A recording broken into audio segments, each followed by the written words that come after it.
आपने सर्वे करवा लिया अवैध कॉलोनियों का। सर्वे करवाने के बाद में आपने क्या कार्रवाई की? कुछ भी नहीं की। कॉलोनाइजर से आपकी डायरेक्ट लेन देन होती है भाई, है, जिसकी वजह से आपका शहर विकास हो ही नहीं पा रहा। प्रशासनिक अधिकारियों से काम नहीं करवा पाते, उनसे डरते हैं। क्यों डरते हैं? क्योंकि कहीं ना कहीं कुछ तो कमियां हैं जिसके कारण से ये लोग डरते हैं। लगा दिया, मॉडल रोड का काम शुरू हुआ। मॉडल रोड के लिए इन्होंने इस कदर से व्यथित बना दी कि अब ना उसको हम रोड कह सकते ना मॉडल रोड कह सकते, क्योंकि मॉडल रोड का एक रोड ग्राफ होता है जिसका इन्होंने कहीं भी पालन नहीं किया। लेकिन पार्टियों में यही विडंबना होती है कि जिसके पास बम उसके साथ हम।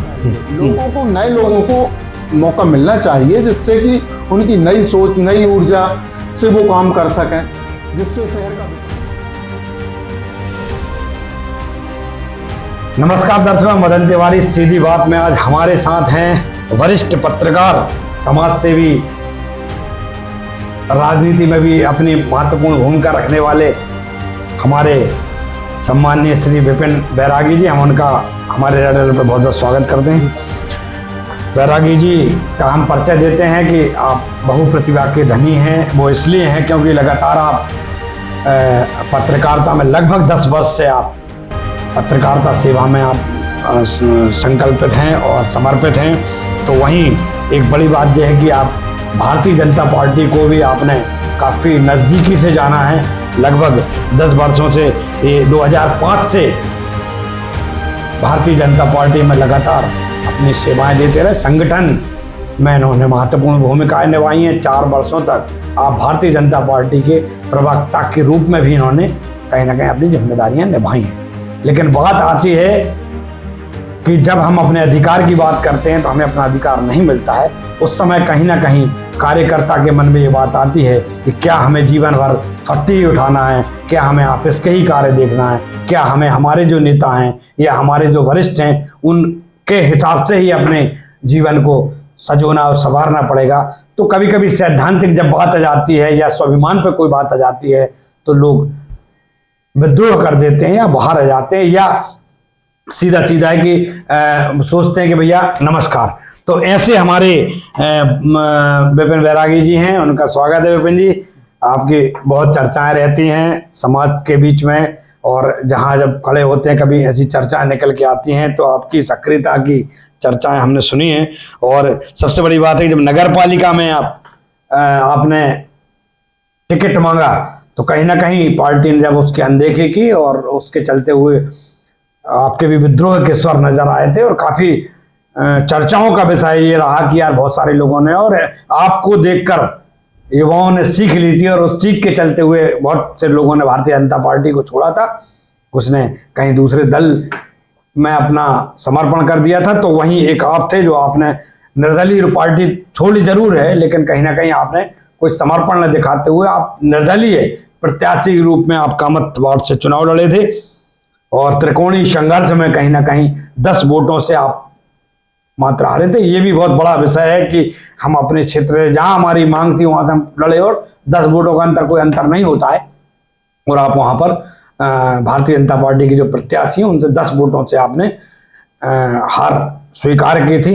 तो ये भी एक बहुत बड़ी वजह ये होती है कि 10 वोट का कोई मायने नहीं होता, और वो भी ऐसी पार्टी जो विश्व स्तरीय पार्टी है, बड़ी पार्टी है, जिसमें बहुत बड़े बड़े चेहरे हैं और विकास की गाथा गाने की, बहुत अच्छा प्रदर्शन करने की या सामने वाले को समझाने के लिए उनके पास बहुत सारे मापदंड हैं।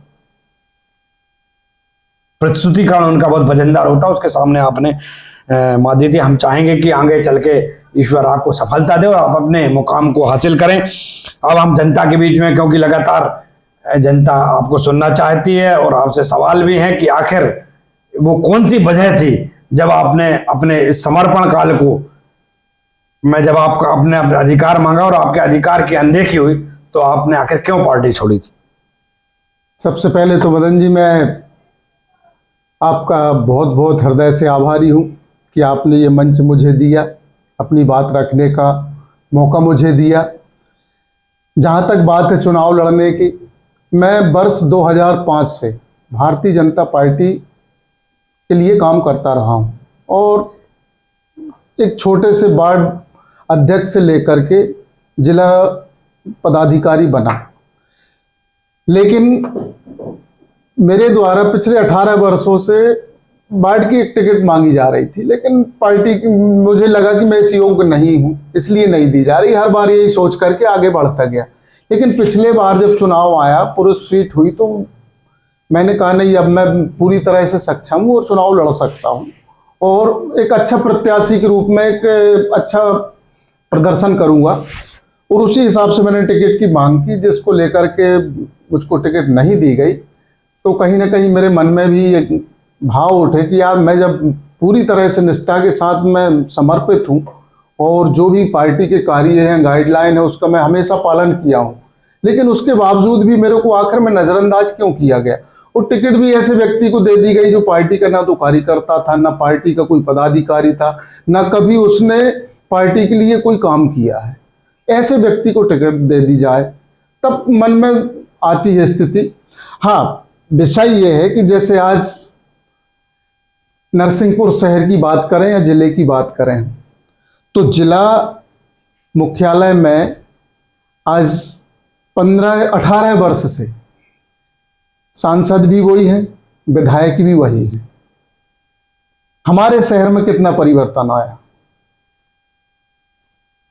हमारे शहर में क्या बदलाव हुआ, इस विषय में चर्चा करने की है। आज जिसका प्रचार प्रसार किया जा रहा है वह केंद्र और राज्य सरकार की योजनाएं हैं और जो हर प्रदेश में लागू हो रही हैं और हर प्रदेश में उनका लाभ दिया जाए। चलिए, आपने जो बात निकाली बड़ी बात है कहीं ना कहीं, और ये हमारा नैतिक दायित्व भी है कि हम इन सवालों को भी आपके बीच में रखें। अभी हम ये जानना चाह रहे थे कि आखिर आपने पार्टी क्यों छोड़ी, क्या वजह थी, आपने अपनी पूरी बातें रखी।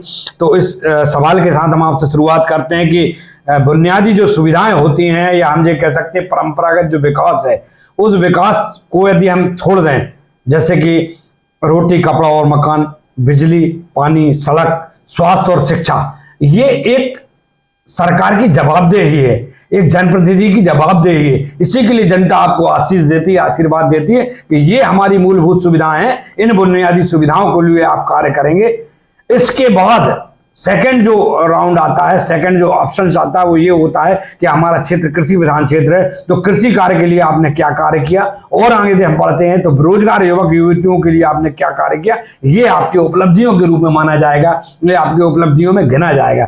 तो ये सब बातें लेकर भी हम आपके सामने हैं विपिन जी। तो आप बताएं कि इतने वर्षों का आपका राजनीतिक अनुभव है, पत्रकारिता का भी आपका लंबा अनुभव है, आपने बहुत नजदीकी से राजनीति को, समाज सेवा को और पत्रकारिता को समझा है।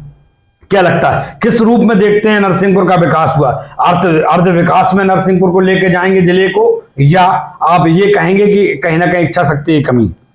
जनप्रतिनिधियों के द्वारा इस जिले में कोई कार्य नहीं किए गए, ऐसा मेरा मानना है। क्योंकि आज हम जिला मुख्यालय की बात करते हैं तो जिला मुख्यालय में ऐसी एक भी चीज हमको दिखाई नहीं देती। ना एक पार्क है, ना एक अच्छी सड़क है, ना एक अच्छा कोई प्रादर्शिक केंद्र हो जिसमें कि बच्चे जाएं, बूढ़े जाएं, या ऐसा कोई पार्क भी यहाँ पर डेवलप नहीं किया गया। तो आज शहर की स्थिति इस कदर है, आज कॉलोनाइजरों ने कॉलोनियाँ काटी। कॉलोनियाँ किस बेस पर काटी गई? चलिए, उन्होंने गांव के लोगों के लिए ग्राउंड दे दिया कॉलोनी काट करके, उन्होंने जितना विकास उनको करना था उनने किया। अब आप उन बढ़ते हुए क्षेत्रफल के लिए ना तो रखरखाव में ले पाए आप, ना ही उसके लिए कॉलोनाइजर पर आप प्रेशराइज नहीं कर पाए कि कॉलोनाइजर अपने उस ग्राउंड के लिए जो नियम शर्तें हैं उस पर काम कर सके। कॉलोनाइजर पर आप प्रेशर नहीं बना पाए, आप प्रशासनिक तौर पर काम नहीं करवा पा रहे, तो आखिर में विकास कैसे हो संभव? एक तरफ आप अवैध का नाम देते थे और दूसरी तरफ कॉलोनाइजरों से आप डरते हो, तो ये व्यवस्था क्या है? ऐसे में कैसे विकास होगा? कॉलोनाइजर कॉलोनी काटते समय बड़े बड़े वादे कर देता है, हम रोड देंगे, बिजली देंगे, नाली देंगे, सब पूरी सर्व सुविधा युक्त कॉलोनी काट करके देंगे। फिर आज कॉलोनियों की स्थिति इतनी बदतर क्यों है? कहीं पर सड़क नहीं है, कहीं पानी नहीं है, कहीं कोई व्यवस्था नहीं है। अब प्रशासन के जिन लोगों ने मकान ले लिया है लालच में आकर के, या जो कॉलोनाइजर ने जो सपने दिखाए थे उन सपने के कारण से लोगों ने निवास करना शुरू कर दिया। अरे इससे अच्छा तो वो गांव में रहता था भाई, है? उसको इन चीजों की आवश्यकता नहीं पड़ती। जब वो गांव छोड़कर के शहर आया, उसने मकान बनाया, तो उसको जो सुविधाएं मिलना चाहिए थी नहीं मिलती। और जब वो मांगने जाता है प्रशासन के पास तो बोलते हैं ये अवैध है, आपने सर्वे करवा लिया अवैध कॉलोनियों का। सर्वे करवाने के बाद में आपने क्या कार्रवाई की? कुछ भी नहीं की। कॉलोनाइजर से आपकी डायरेक्ट लेन देन होती है भाई, है? जिसकी वजह से आपका शहर विकास हो ही नहीं पा रहा। आप सड़कें निर्माण करवा रहे हैं, आपकी नगर पालिका में देखो आप 25 साल से वही ठेकेदार काम कर रहे हैं। किसी ठेकेदार का परिवर्तन नहीं मिलेगा आपको देखने के लिए।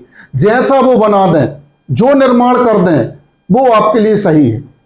जिसकी म्याद 25 साल होना चाहिए थी, 1 साल में टूट फूट होना शुरू हो जाती है। आज आप नगर में काम करवा रहे हैं, अरबों रुपए का आपने सीवरेज लाइन का काम करवा रहे हैं, उसका कोई धनी नहीं है। नगर पालिका से बात करो, बोलते भाई ये हमारे हैंडओवर में नहीं है, ठेकेदार अलग का है, ये हम नहीं देख सकते, कलेक्टर बोल नहीं सकते। आखिर में आप किस प्रकार का विकास कर रहे हैं? आपने 2003 से लेकर के आज 2023 चल रहा है, इतने लंबे पीरियड में भगवान राम 14 वर्ष वनवास के लिए गए थे। 14 वर्ष में उन्होंने पूरा राक्षसी क्षेत्र समाप्त कर दिया था। आप 20 साल में अपने एक छोटे से शहर को नहीं संभाल पाए, नहीं सुधार पाए। तो किसको जिम्मेदार मानते हैं इसमें आप? इसमें सबसे पहली जिम्मेदारी होती है जनप्रतिनिधियों की, जो प्रशासनिक अधिकारियों से काम नहीं करवा पाते, उनसे डरते हैं। क्यों डरते हैं? क्योंकि कहीं ना कहीं कुछ तो कमियां हैं जिसके कारण से ये लोग डरते हैं। आज एक भी कर्मचारी इनकी बात सुनने को तैयार नहीं है। किसी भी विभाग में चले जाओ, कोई काम पर निर्णय नहीं ले पाते। जो भी कार्य होते हैं मनमर्जी से होते रहते हैं, जिसकी कोई जिम्मेदारी नहीं, कोई जवाबदारी नहीं। तो आगे की बात करते हैं, क्योंकि लगातार विकास जो है, अर्ध विकास आपकी नज़रों में नरसिंहपुर का लग रहा है। तो कांग्रेस और भाजपा दोनों को आपने लगातार दोषी करार दिया है कि आपने जो सही ढंग से कार्य नहीं किया है, या कहें कि कोई पकड़ नहीं बना पाए, जिसके चलते हुए ये अर्ध विकास का दंश नरसिंहपुर जिला भोगने को मजबूर है। और क्या ऐसी महत्वपूर्ण चीज़ हैं, क्योंकि लगातार हम देखते हैं कि आप बात भ्रष्टाचार को लेकर भी आप बड़ी बातें उजागर करते हैं लगातार। तो अभी ऐसी बहुत सारी ऐसी नगर पालिका की निकल के बातें आती हैं जहाँ की विकास कार्यों में गड़बड़ियाँ पाई जा रही हैं। दूसरा बात करते हैं हम तो मॉडल रोड बनी है, मॉडल रोड पे आप क्या कहना चाहेंगे? नरसिंह भगवान का जो हमारा मंदिर है उसकी, या उसमें तालाब लगातार वो हर बार, अभी जानकारी प्राप्त हुई के साथ 1,35,00,000 रुपए पुनः उसके जीर्णोद्धार के लिए आए हैं। हर बार जब कोई नया अधिकारी आता है, नया, तो नगर पालिका अपना प्रस्ताव लगाती है और उसमें लेती, लेकिन 10 साल से ये लगातार काम चल रहा है और उसका भी पूर्ण विकास नहीं हुआ। क्या मानेंगे इसमें? आय का जरिया बना है नगर पालिका के लिए। जैसे एक हो गया नरसिंह तालाब, कई वर्षों से नरसिंह तालाब में ये लोग मौका आने पर, समय आने पर काम शुरू कर देते हैं, उसकी राशि बुलवाते हैं, उसमें भ्रष्टाचार कर लेते हैं। नल जल योजना चिनकी बांध से शुरू हुई, कई वर्षों से चल रही है, आज भी वो अपने मुकाम पर नहीं पहुंच पाई। इन्होंने उसमें भी जहां का तहां विराम लगा दिया। मॉडल रोड का काम शुरू हुआ, मॉडल रोड के लिए इन्होंने इस कदर से व्यथित बना दी कि अब ना उसको हम रोड कह सकते ना मॉडल रोड कह सकते, क्योंकि मॉडल रोड का एक रोड ग्राफ होता है जिसका इन्होंने कहीं भी पालन नहीं किया। आज ऐसे बहुत से विषय हैं जिन पर सिर्फ ये काम की शुरुआत करते। अभी कायाकल्प के नाम से 2.5 करोड़ रुपए आया था मदन जी, 2.5 करोड़ रुपए में इन्होंने टेंडर जारी किए। टेंडर अदर व्यक्ति के लिए पहुंच गया गलती से, जो नगर पालिका के चिन्हित ठेकेदार थे उनको ना पहुंच करके नगर पालिका के बाहरी ठेकेदार को ठेका पहुंच गया। तो इनको ये लगा कि यार ये 2.5 करोड़ रुपए का इतना बड़ा प्रोजेक्ट हमारे हाथ से निकल गया।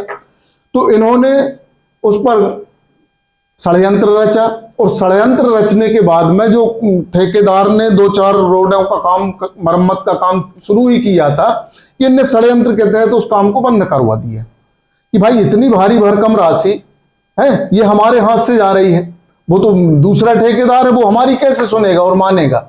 इसलिए इन्होंने उस ठेके को वहीं पर विराम कर दिया। आज 3 से 4 महीने होने को आए हैं, बरसात पूरी निकल गई। अगर बरसात के पूर्व वो मरम्मत कार्य हो गए होते तो शहर के लोग इतने परेशान नहीं हुए होते, लेकिन इन्होंने अपने स्वयं के निजी लालच के चलते उस काम को रुकवाया और उस ठेकेदार के लिए बहिष्कृत कर दिया। क्या कहेंगे, एक बड़ी बात निकल के आती है क्योंकि आप एक जिम्मेदार नेता के साथ साथ आप एक पत्रकार भी हैं, लगातार अग्रसर रहते हैं आप हर चीज में, तो कितनी बड़ी अनियमितता मानते हैं और किन प्लेटफॉर्मों पे आपने आवेदन के माध्यम से इसमें जांच की मांग की? कुछ चीजें ऐसी होती हैं मदन जी, जैसे आज हम देखें कि एक नेता अगर हमारा काम नहीं कर रहा, उसके काम अच्छे नहीं हो पा रहे, तो पार्टियों को भी चाहिए कि एक अच्छा जुझारू जो जनहित के काम ईमानदारी और निष्ठा से करे, ऐसे व्यक्ति को सामने ला करके उसको मौका दें। लेकिन पार्टियों में यही विडंबना होती है कि जिसके पास बम उसके साथ हम, तो ये चीजें चलती आ रही हैं। इसके कारण से भी विकास नहीं हो पा रहा है, एक अच्छे चेहरे की तलाश नहीं हो पा रही और ना अच्छे व्यक्ति को काम करने का यहाँ पर अवसर मिल पा रहा। अगर चेहरे बदलते जाएं, क्रमबद्ध तरीके से लोगों में कंपटीशन हो कि नहीं भाई हम अच्छा काम करेंगे तो हमारे लिए देखा जाएगा या हमको दोबारा मौका मिलेगा, लेकिन यहाँ ऐसा नहीं है। यहाँ को मौका मिलना चाहिए, मिलना चाहिए लोगों को, नए लोगों को मौका मिलना चाहिए, जिससे कि उनकी नई सोच, नई ऊर्जा से वो काम कर सकें, जिससे शहर का विकास हो सके, जिले का एक अलग वातावरण दिखाई दे। आज हमारे जिले के सराउंडिंग जिलों को, जिनको हम पिछड़ा जिला माना करते थे, आज हमसे कई गुने आगे निकल गए वो, लेकिन हमारा जिला मुख्यालय, हमारा पूरा जिला आज भी उसी स्वतंत्र भारत के दशक का दिखाई देता है। बैरागी जी, हमारे पास लगातार दर्शकों के फोन आ रहे हैं, जो हमारे युवा जन हैं, बेरोजगार युवक युवतियां हैं, उनके लगातार फोन आ रहे हैं कि जब हम फोन उठाते हैं तो बड़ा आश्चर्य होता है कि हम जब क्योंकि कोई फोन आएगा तो हमने उठाया जैसे, तो वो कहते हैं भैया मैं बेरोजगार हूँ, सर मैं बेरोजगार हूँ। तो बड़ा एक आश्चर्य सी बात निकल के आती है, क्योंकि हमारे ही रेड अलर्ट पर एक खबर चली थी, बीजेपी के एक वरिष्ठ सम्मानीय नेताजी ने इस बात को कहा था कि नरसिंहपुर में बेरोजगारी समस्या समाप्त हो चुकी है, यहाँ मतलब बेरोजगार कोई है ही नहीं, हम तो दूसरे जिला वालों को काम दे रहे हैं। तो ये सच्चाई है कि हम काम दे रहे हैं, लेकिन हमारे क्षेत्र के बच्चे पलायन कर रहे हैं, उनके पास कोई काम नहीं है। तो और उसके बाद बच्चे हमारे रेड अलर्ट पर फोन लगा के बोलते हैं तो हम निशब्द हो जाते हैं, हमारे पास कोई शब्द नहीं होता कि हम क्या करें, क्योंकि अभी हम एक मन बना चुके हैं कि हमें एक कार्यक्रम ही बनाना पड़ेगा। हमारी जो जनता की डिमांड है लगातार कि मैं बेरोजगार हूँ, मैं बेरोजगार हूँ। हम जब बाजार में निकलते हैं, बताएं बैरागी जी, कि बच्चे देख लेंगे कि मतलब भैया खड़े हैं तो वो लाल टोपी लेके के हमारे पास आते हैं, वो कुछ नहीं बोलते, अपना परिचय नहीं देते, कहते भैया मैं बेरोजगार हूँ। तो बड़ा आश्चर्य होता है कि मैं बेरोजगार हूँ जो शब्द है वो बहुत जम से चल पड़ा है, इसकी चर्चाएं भी बहुत ज्यादा है। और तो इस विषय में आप क्या कहना चाहेंगे? जिले में वाकई में बेरोजगारी चरम पर है, इसको नकारा नहीं जा सकता। क्यों नहीं नकारा जा सकता? जैसे कि आपने बताया कि दूसरे जिले से हमारे यहाँ पर आते हैं, तो हमारा एक कृषि प्रधान जिला है, जो दूसरे जिलों से आते हैं वो लेबर वर्ग काम करने आती है यहाँ पर, क्योंकि उस जिस जिले से वो लोग आते हैं वहाँ पर इतनी कृषि पथरीली भूमि है, वहाँ पर इतना कृषि कार्य नहीं होता, इसलिए उस जिले से पलायन करके वो हमारे जिले में कृषि कार्य के लिए किसानों के यहाँ सेवाएं देने आते हैं। बिल्कुल, ना कि कोई शासकीय सेवा करने आते हैं और ना कोई फैक्ट्री में आते हैं, क्योंकि यहाँ के जनप्रतिनिधियों ने यहाँ पर रोजगार की वो व्यवस्था नहीं की कि कोई फैक्ट्री डाली हो या कोई बड़ा उद्यम यहाँ पर स्थापित हुआ हो या रोजगार देने के लिए युवाओं को प्रेरित किया हो।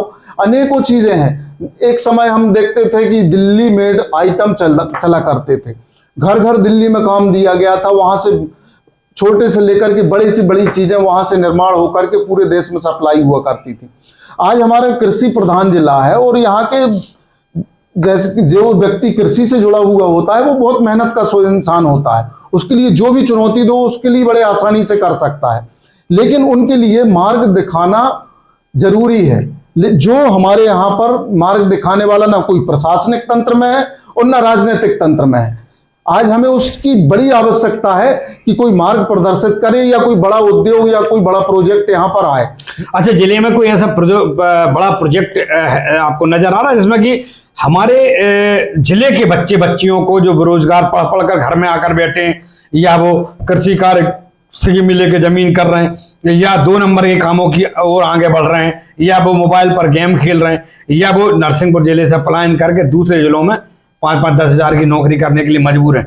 ऐसा कोई बड़ा प्रोजेक्ट आपको नजर आता है इसमें बच्चे बच्चियां बहुत बड़े रूप में काम कर रहे हैं? एक समय सीमा होती है, एक समय सीमा तक हर व्यक्ति प्रयास करता है कि मैं अच्छे मार्ग पर चल करके अच्छा कार्य करूं और अच्छा नाम कमाऊं और अच्छा धन कमाऊं, लेकिन जब उसके लिए हर जगह पर हताशा निराशा दिखाई देती है तो वह निश्चित रूप से फिर वो काम शुरू करना चालू कर देता है जो उसको नहीं करना चाहिए, अपराध की ओर बढ़ने लगता है।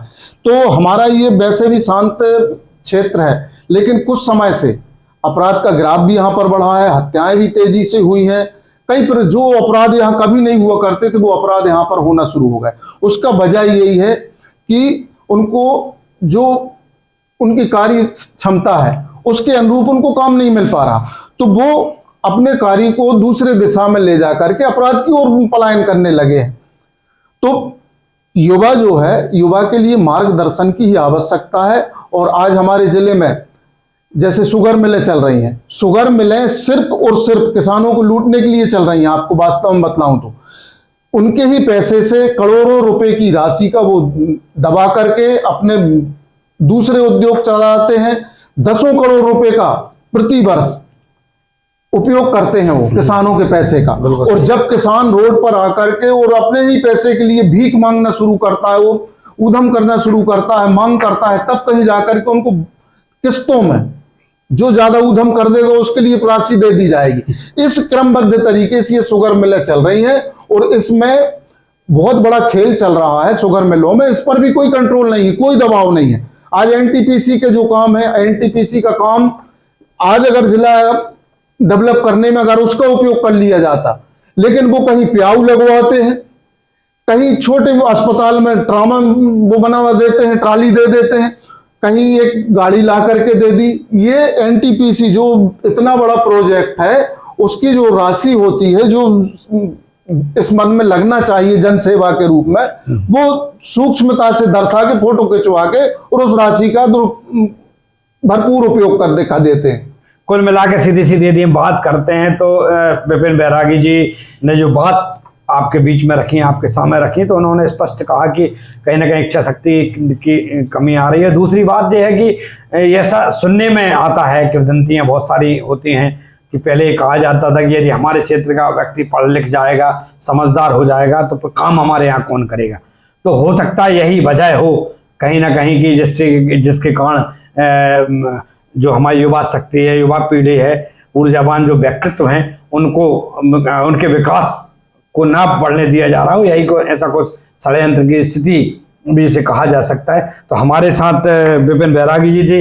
ये सब बातें मैं इसलिए कर लेता हूं कि मैं खुद समीक्षक के साथ साथ नरसिंहपुर में पत्रकारिता के रूप में सेवाएं देते चला आ रहा हूं, तो इसलिए ये सब बातें मैं भी आपके सामने थोड़ी थोड़ी प्रस्तुत कर देता हूं। विपिन जी, आपने हमारे चैनल पर समय दिया और हमारे दर्शकों को जो अपने दर्द था, अपना दर्द था, जो आपकी अभिलाषाएं थी, क्या होना चाहिए, क्या हुआ है, तो इसके लिए मैं बहुत बहुत आपका आभारी हूँ। धन्यवाद।